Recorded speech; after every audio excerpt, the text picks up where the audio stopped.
So this is double declining balance. It is 2 times, sorry, double declining balance method for depreciation. It's essentially 2 times the straight line method. That's why it's accelerated, right? So straight line, we depreciated how much per year? 2,000.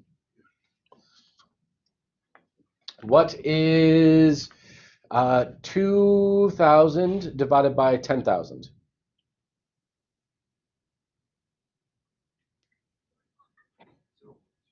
0.2, which is also 20%. Okay, so 20% multiplied by 2 is 40%. That's how we would figure out the rate. But you can also do it this way here. So what you do to figure out the double declining balance rate is you take the useful life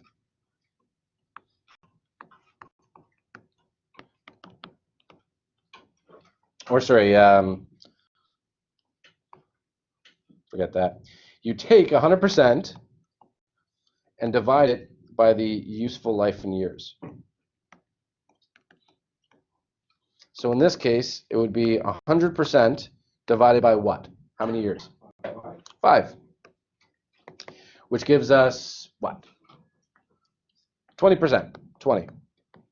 There we go. We then multiply that by 2 because this is double declining balance. And that will give us 40%, right? Exactly. So what we do now is take that 40%, multiply it by the original cost, and it gives us the amount of amortization. For instance, in part here, double declining balance, the percentage was 40%, right? The original cost was 12,000 multiplied by 0.4, because that's 40% as a decimal. It gives us, in this case, it gives us 4,800. That means that we're depreciating 4,800 in the first year for depreciation. But why double? Why is double? Why is double better? 40%. Sorry? How I just went through how we got to 40%. So if you take the 100% of the value of the asset, or just 100%, divided by the useful life in years, in this case it's 5 years, we get 20%. That's how much you depreciate per year using straight line. You then multiply it by 2 because you want to accelerate it. This is double declining balance. It gives you 40%. So 20% multiplied by 2 is 40%, and that's what we're multiplying against the original value of the asset to give us depreciation. What cost for the double decline? Sorry? What factor cost double decline? Why would you? What kind of factor cost the product have double declining? That's a good question. So why the heck would we do this? Why would we pick double declining balance among all the different kinds? And who decides this? Like, who decides which form of depreciation to use? That is up to you as a business owner. When you buy an asset, you can choose to depreciate it in any method you want. There are some perks or benefits to different methods. For instance, straight line, you have an equal, remember, we don't pay tax on depreciation, right? If we're depreciating the same amount of money per year, we have an equal benefit, so it's consistent, right? If we accelerate our depreciation, which means we're depreciating more sooner, there's more of a tax break sooner and less later on. So you recover more of the benefit earlier on in that asset's life.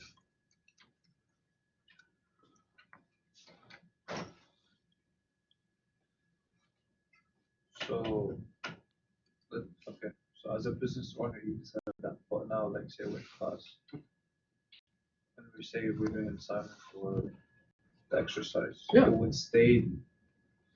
We would always go by double, or do we measure our own? You would be, if you were going to be calculating depreciation Yeah. somehow, I would tell you which method to use. Can you do this method for more than 2 years? Yeah. You should be able to because it's a percentage of the balance, right? So that kind of continues with the example here. So right now we're depreciating 4,800, right? Means the accumulated depreciation is 4,800 because it's the first year.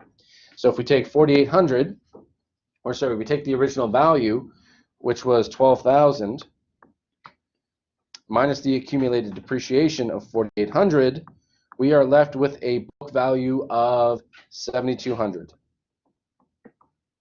So now this asset's really only worth 7,200.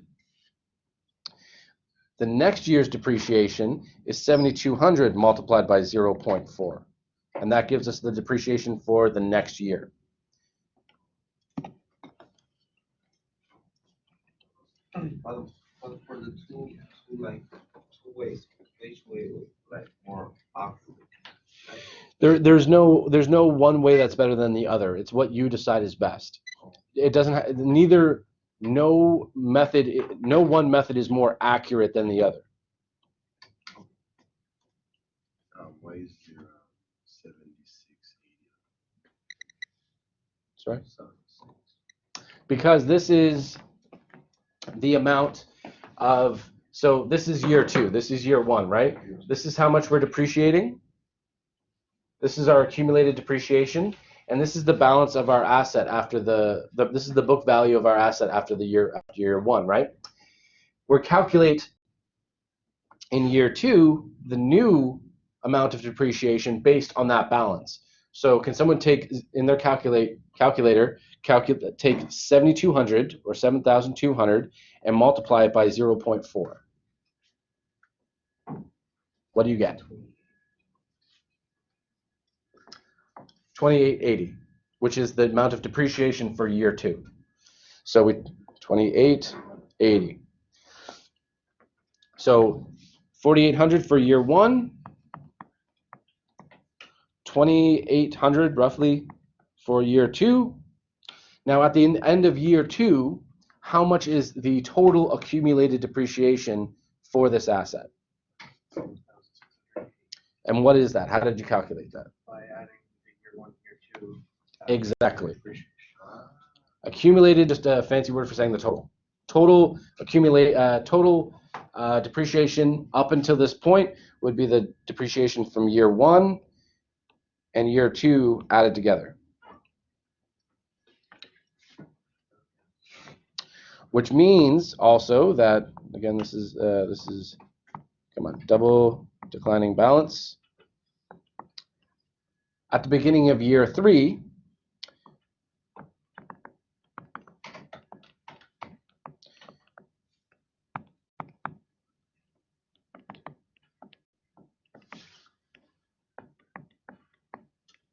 at the beginning of year 3, at year 1, the original value was 12,000, right?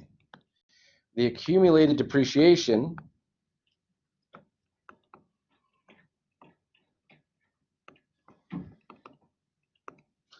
at the end of year 2 is 7,680, right?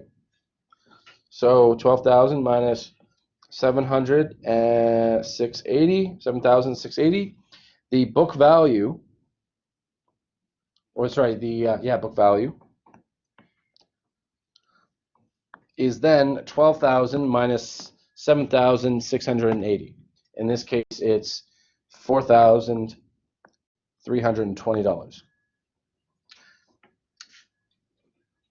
It's just a running total. The accumulated depreciation, I mean. Yes. So 4,320 is the value that left over. Yes. Yes. Oh, and for times 2, it's always will be 2 or Yeah, be double. triple? Always 2. Always 2. It's 2 times. It's 2 times that of straight line depreciation. So straight line depreciation would be calculated by taking 20% of the balance every year. We multiply that 20% by 2, to get 40%, and that is the rate at which we calculate double declining balance.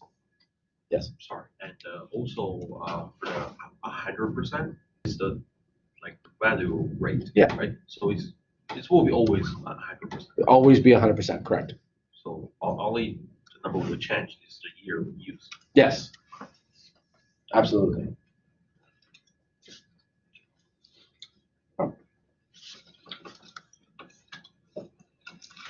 The next method